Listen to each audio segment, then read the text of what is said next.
All right, guys, let's dig into this. It's important to understand going forward that there's a massive shortage of affordable housing all across the country.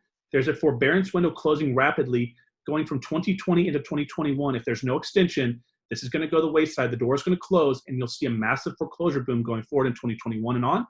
And right now, there is fear and uncertainty in the marketplace, as there should be after the year we just had.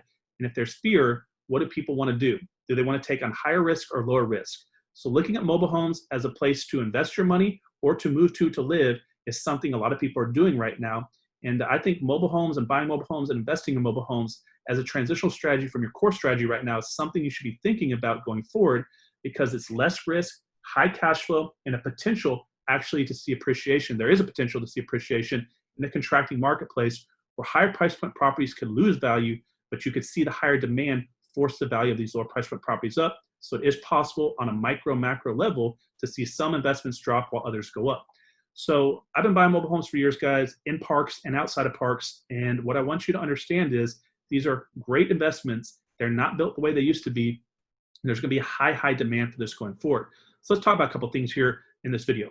So the first thing I want to talk about is where are people going to go? When this forbearance window closes, which it will at some point, could be very well happening at the end of this year, they're going to need to go somewhere. Now look at the perspective from someone selling a house to an individual as a lender or an investor renting the property and giving that property to someone who's going to be a tenant in that property. Who's going to want to take on someone who just got foreclosed on, who was just evicted? Now, would you as an investor want to take on someone at least at the same price that they were just paying previously? Say they're paying $1,200 a month, they're coming to you for $1,100, $1,200 a month, or even $1,000 a month. Would you want to rent or sell your property to them? Not likely. So there's going to be a lot of downward pressure, but there's also going to be a lot of people with cash in their hand. Now, the reason they're going to have cash in their hand is this forbearance window is going the wayside here very quickly.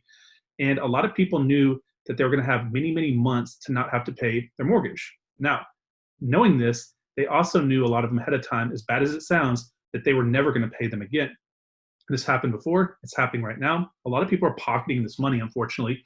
And so they know they've got this big window of time where they don't have to pay a payment. They can stay in the house instead of paying the payments and catching up once the forbearance window kind of processes through.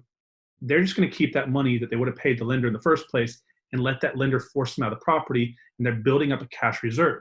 Now, a lot of them are planning to downsize. Now, what are they going to downsize to with the downward pressure? They can really downsize only to so many different things. A smaller house, they can downsize to an apartment or a condo or to a mobile home or a tiny home. And I'm sure there's actually going to be a boom in tiny homes just because affordable housing is, there's a shortage of it. A lot of them are going to be forced down into a mobile home. Now, mobile homes are at such a low price points, minimizing your risk, and a lot of these people have big cash deposit or big cash amounts saved up. So when you sell your property, I'd ask for a big down payment to them, and I'd owner finance that to them. I'd be requesting 15 minimum percent down, if not 20 to 25% or more, to protect your position, and also let them know, because they are not going to have the traditional financing means to go back to the bank because of what they just did, that if they want to come into your property, you need a large down payment. Now, if they put a large enough down payment down, you're not much at risk, are you?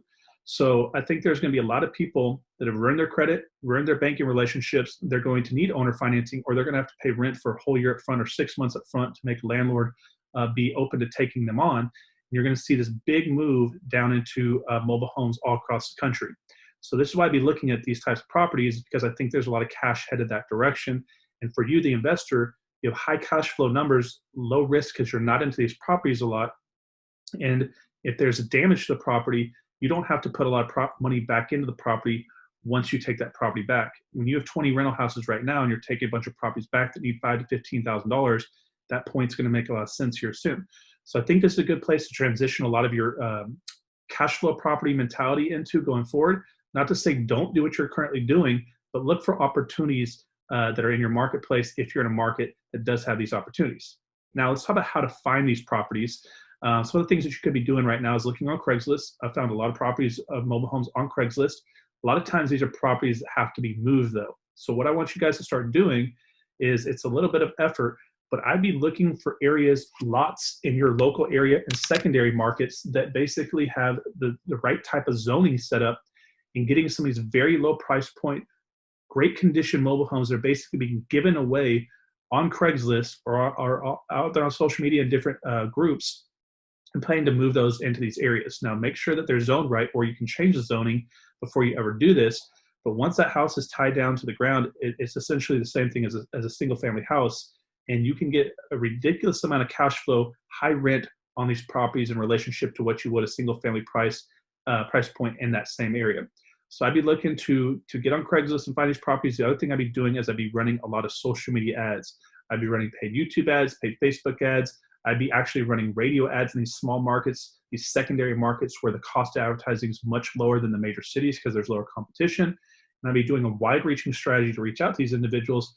You can run Facebook ads in rural areas and YouTube ads in rural areas for pennies, literally pennies on the dollar compared to what you would be doing to direct mail, and you can reach a wider area. So I'd be looking to find these properties on land. Go watch my other video. I think it's like a thumbnail that says never buy mobile homes. I'm not saying never do it, even though the video actually says never do it. It's just trying to impress upon you that there's extra risk doing it inside a park and not as much upside. So strong word to use, never. I don't mean never do it. Just be careful when doing it. But you're more likely to be more successful buying mobile homes on land and have more control of the property and have better long-term results. But I'd be looking for these properties and add this to as a second or third strategy in your business if you're not doing it right now, just because we see this upcoming push. We're going to see this upcoming push towards people moving to these properties because the banks don't work with them. I don't know about you. Would you let somebody who just got foreclosed on rent a property at the same or similar price point? So there's not many options for them. Now, all that pressure down is going to create a lack of supply on top of the already lacking supply of affordable housing, which could actually push property values up in this low price point range. You could see mobile homes that are trading going from 40,000 go up to 60,000, but what you'll also see is rent rates go up. So what you have now at a low price point has the potential to go up as far as rent rates and appreciation, which is why I like this strategy right now, why I'm looking for more. If you have these that you are looking to get rid of, or you guys are having properties or leads on these, just reach out to me. My contact information's on my website and below this video. I'm looking to actually acquire properties like this myself. So I hope you like this little word of wisdom to focus on this and just keep it front of mind, guys, because this is coming. You're going to see this happen a lot going forward, and you need to have a less risky option that you can still create the cash flow you need to run your business, and this would be one. So if you like mobile homes, get ready. There's going to be a big mobile home opportunity going forward. And that, guys, see you when I see you. Have a good night.